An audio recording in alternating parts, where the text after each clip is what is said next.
Well, we are on World War III watch. It's like a crock pot of war rhetoric right now, all thrown into one big pot. Just a few minutes ago, Chinese President Xi Jinping threw his support behind Russian President Vladimir Putin and the security of the Russian state. Military security for Russia.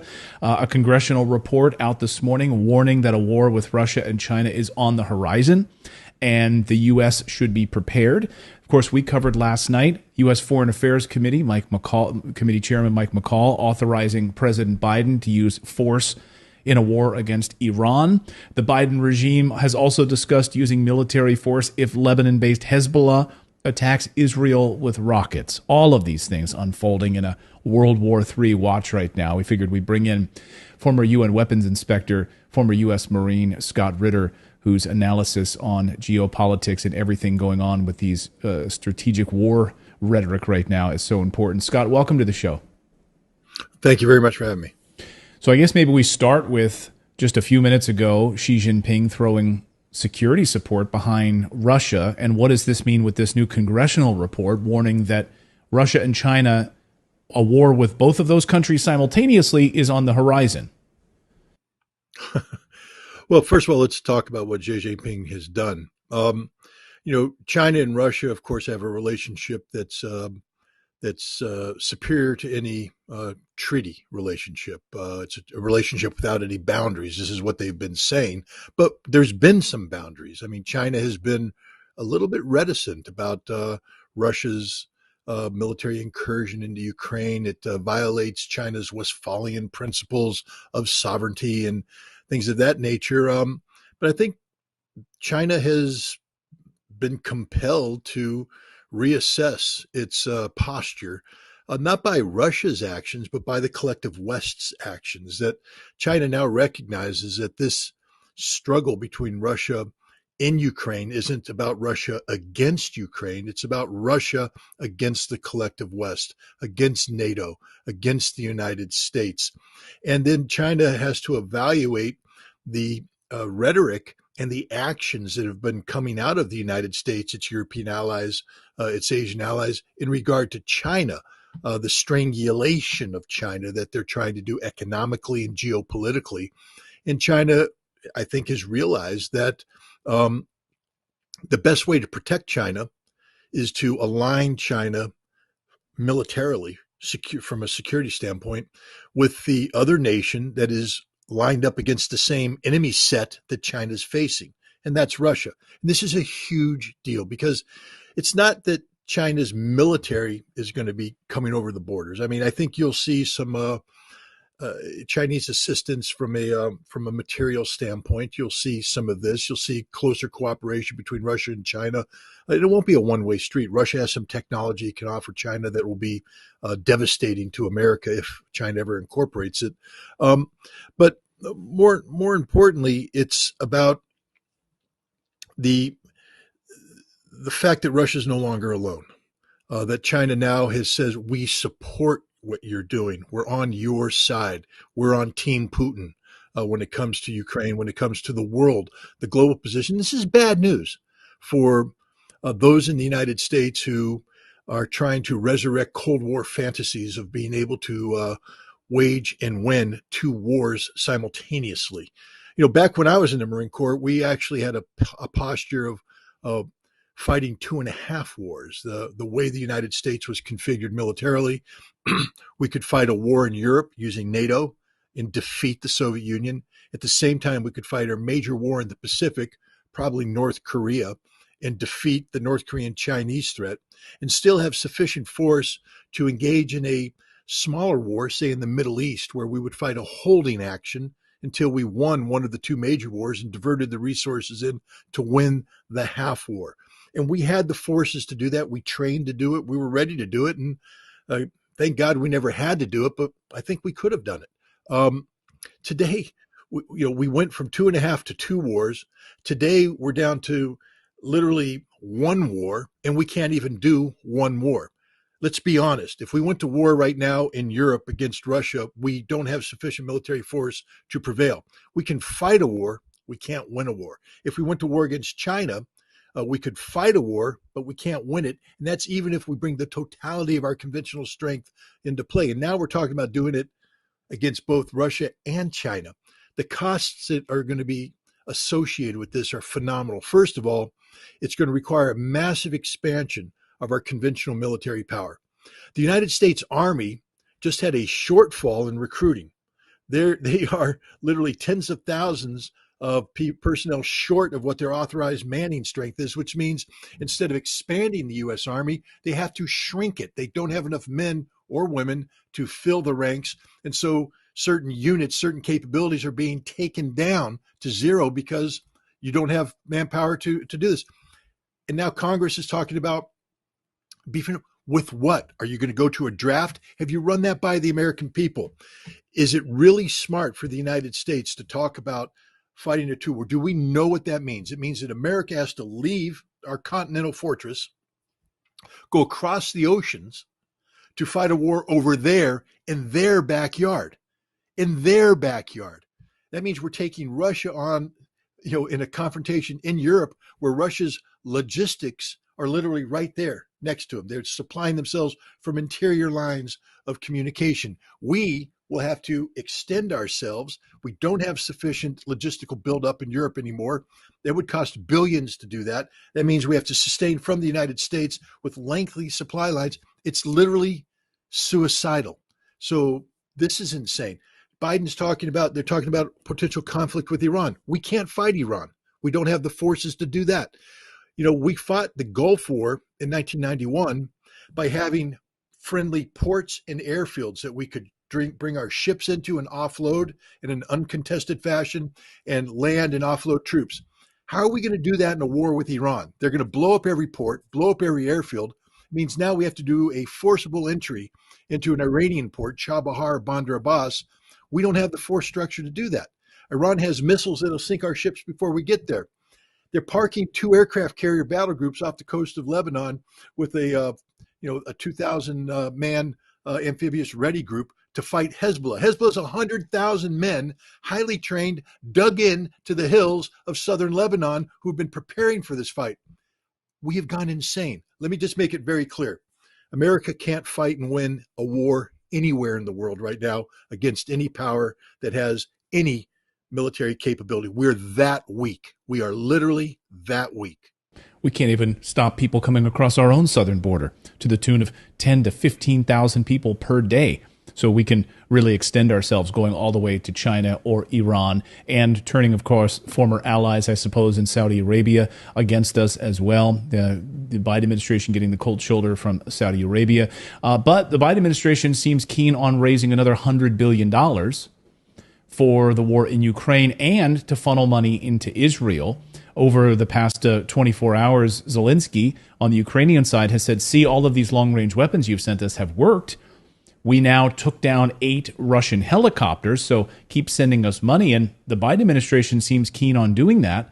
Where is this money going to go? What is it going to be used for in Ukraine? Hasn't this been finished now? Aren't we done here? Well, Ukraine's over. First of all, let's put the attack on the airfield in perspective. Ukraine fired, I believe, a total of 7 ATACMS and the cluster bomb munition variant of the HIMARS. 5 of them were shot down by the Russians. This is the Russians' first look at this weapon system, meaning that their air defense wasn't configured to defeat this weapon system, but they shot down 5. The 2 that hit didn't get direct hits. They damaged 2 helicopters. They destroyed 2 helicopters. They damaged 7. Those 7 will be brought back into working order. So basically, Ukraine launched a surprise attack using their miracle weapon, and they destroyed 2 helicopters.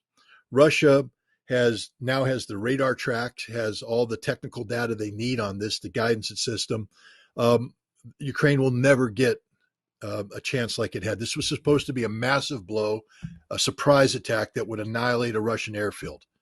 It was a surprise attack. Russia shot down the vast majority of the missiles. The 2 that hit did not deliver a knockout blow, and they will never get this surprise opportunity again. That's it for ATACMS. So we shouldn't be talking about ATACMS anymore. They used it. It didn't do what it was supposed to do. It's done. What else do we have up our sleeves to give? This is it. I mean, what, F-16s now? But remember, those are old aircraft. Nobody's talking about F-16s anymore. The ATACMS was the miracle weapon. It was the one everybody said we had to give to Ukraine to level the battlefield. We gave it to them. They used it. It isn't much. I told everybody that. It's not that good of a weapon system. And used against the Russians, it won't be any good. Now the Russians have built up a threat model. They're going to reconfigure their air defense, tinker it, and it's going to get shot down every time it's fired. Ukraine's got nothing left. Their strategic reserves are empty. They're fighting a series of battles on the front line right now where the operational tempo is dictated by Russia. Ukraine, whatever's left of the Ukrainian army is dying. They have nothing to replace it. Russia's taken over the initiative across the line of contact. It's all over but the screaming and the shouting of dead Ukrainians. And I don't mean to be too callous on it, but this is what it's about. It's about dead Ukrainians. The longer this goes on, the more Ukrainians are going to die and the more territory Ukraine's going to lose. Right now, Russia has initiated offensive operations in the Kupiansk area in the northern part of the line of contact. What's important about that? And again, this is something that most Westerners don't get. They don't understand. Russia kept that sector of the battlefield quiet. Why? Because it's on Ukrainian soil. Russia has always said, we're going to give this back to you when this war is done. We don't want to occupy Ukraine, but we have to maintain this so that we protect our defensive positions in Lugansk, south of that. But they didn't go on the offensive there for the longest time. They have now. What does that mean? See, some people don't understand that when the Russians make a decision to go on the offensive on Ukrainian soil, it means they're now going to own that soil. They're never giving it back. Kharkov is goodbye. Russia will take Kharkov now. And once Russia gobbles up Kharkov, they're going to gobble up everything else. Ukraine just made a fatal mistake and they don't even know it. I mean, Zelensky, if you're watching, please listen to me. You just lost Kharkov. You just lost Kharkov. If you continue, you will lose Dnipropetrovsk. If you continue, you will lose Mykolaiv. You will lose Odessa. It's over. Save your country. Stop the fighting. But they don't get it. And nobody in the West gets it either. When I say this to Western analysts, they go, Scott, that's just Russian propaganda. Oh, no, it's real. It's what the Russians do. They're very honest and sincere. Remember, they're the ones that gave Kiev back to the Ukrainians. Ukraine didn't recapture it. The Russians had fought the Ukrainians to a standstill. They had the operational initiative, but Russia wanted to end the war back in March, April of last year. Russia voluntarily turned over this territory, and Russia was going to turn over all the territory of Ukraine. But the West wouldn't allow Zelensky to pursue peace. And now Zelensky's lost everything, and he's going to lose more. And they don't seem to understand that. So now Ukraine has basically turned into what we all thought it would become, which is basically an aircraft carrier for NATO. I suppose that's the future of what the rest of Ukraine will look like. Is that what we're going to see in Israel now, that this will be a staging ground for this larger regional Middle East war right now? I mean, when Biden leaves, of course, the rumblings are nothing's going to happen, no major offensive is going to happen till President Biden leaves Israel, and then all hell is going to break loose. How do you see this unfolding over the next 24, 48 hours?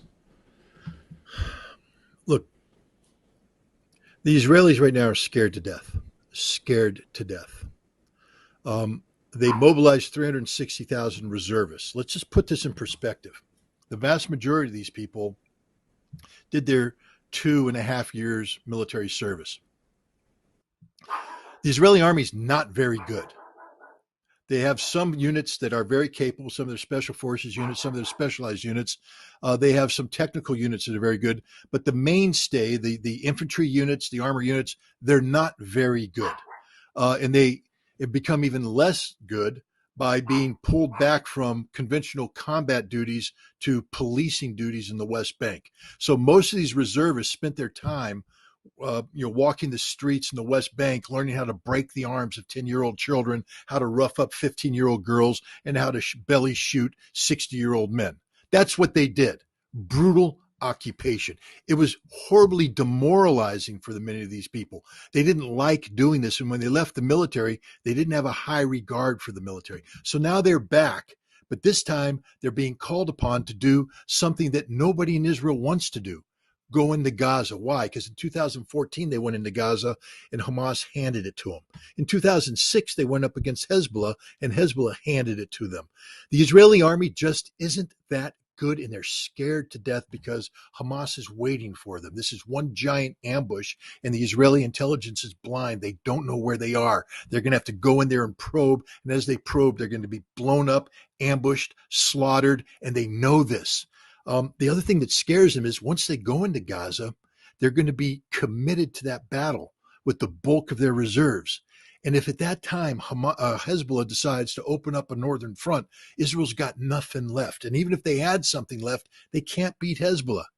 They can't beat Hezbollah. They know it. They've exercised it. Last year, Chariots of Fire. This year, Firm Hand. Those are the names of two major exercises where Israel tested its ability to fight a conflict against the Palestinians and Hamas in the West Bank and Hezbollah up north, and they can't do it. They don't have the resources to do it. Now you throw in Iran, and they're definitely screwed. So America is stepping in saying, hey, we're going to flex our muscle in an effort to deter Hezbollah and Iran from striking. It's not working. 2 aircraft carrier battle groups and an amphibious ready group with 2,000 Marines does not a war win.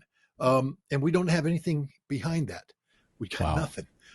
And so if they come, so I think what's going to happen is that Biden is going to try and talk some common sense into Netanyahu and let him know the hard reality that, yeah, we flexed our muscles here, but if Hezbollah comes across the border, we'll bomb them, but we can't stop them.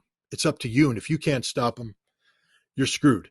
And so you might want to think about coming up with a different solution than the one you're picking right now, a full-faced invasion.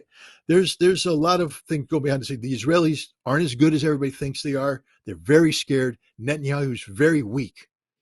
Remember how weak he was moving into this before the Hamas invasion. He was getting ready to collapse because of what he was doing with the judiciary and the reform, the rewriting of basic law. Hundreds of thousands of Israelis were in the streets. It's gotten worse for him because everybody's blaming. He was Mr. Security. I will protect you. I am the man. And look what happened. Nobody trusts him. There's a lot of Israeli talk going on, a lot of hot air coming out of the mouthpieces of Netanyahu's minions. None of it's backed up by reality. And the fact is, Israel's extraordinarily weak, extraordinarily exposed, extraordinarily scared, and America doesn't have a solution for them. And I guess is the template to look at what would happen to Israel, just look at Ukraine? It would be worse than that because Ukrainians right now don't have a place to run to. Millions of Israelis have dual citizenship, and they'll just leave Israel. I mean, that's the death of Israel. Every Israeli I've talked to said, we can't, this happened in 1991 when the Iraqi Scuds came in. One of the big things they were saying is it's not so much the damage, physical damage that the Iraqi Scuds are doing, it's the emotional and psychological damage it's doing to Israelis. If we can't get the European Jews and the American Jews to want to come here and stay here, it's over for the Israeli experiment. And if Hezbollah can come in and threaten northern Israel, if Hamas can continue to threaten, it's over. People will flee. Millions of people will leave and they will never come back. And that's it for Israel. So I think right now Israel's in a very difficult situation where the Israeli experiment has been shown to be a failure. And now the question is, how do you get out of this? They're going to have to come up with a solution for Palestine, one that's acceptable to the Palestinians. And Israel no longer has the superior position where they get to dictate outcomes. They're actually going to have to negotiate. And this is where the United States could be of great benefit. But we can't because we continually shoot ourselves in the foot by opening our mouths and threatening war with people when we can't beat them. Well said. Well, President Biden, we'll see how long he stays there. A bunch of meetings, of course, in the Middle East have been canceled in Jordan and Saudi Arabia, so maybe his trip will be a little bit shorter. We'll be watching this very closely over the next 48 hours. Scott Ritter, as always, it's a pleasure having you here on the show. Your analysis is second to none. We really, really appreciate it, and thanks for your great thoughts here. We appreciate it. Thank you very much. Thank you so much for watching this segment here at Redacted. We are live every day at 4 p.m. Eastern Time, trying to share the stories that the mainstream media will not cover. You should also come over and join our community of Redacted Rebels over at redacted.inc. That's our private locals community where we can share exclusive content that we simply cannot share here on YouTube. Come over and join the rebellion together right now by going to redacted.inc. We'll see you next time.